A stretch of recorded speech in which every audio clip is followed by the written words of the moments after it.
Doing here is taking his toes out. Bailey Strasberg has been a taxidermist for the last 15 years.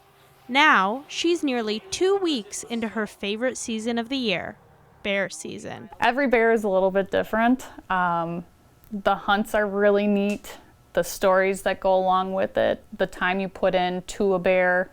And this season alone, Strasberg and her husband have already taken in a couple dozen bears.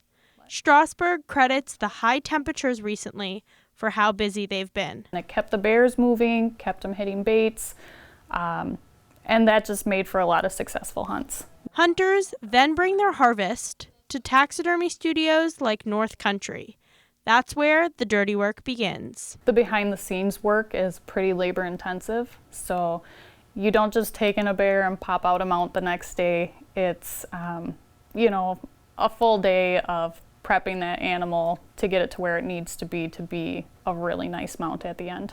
The process begins with the field dressing and weighing of the bear for the customer. Next comes the skinning and fleshing to get the extra meat off the bear. This alone takes 4 to 6 hours. Right now, I'm rubbing the bear hide with salt to preserve it. This is one of the final steps before it makes its way to the tannery. The hide then spends up to 6 months at the tannery where it's turned into leather. Then it's back to the Strasbergs for the mounting process. Rebuilding the body, redoing some of the structure, and then as it's in the mounting process, you're recreating those facial expressions and bringing that animal back to life. That's where the creativity and patience comes in.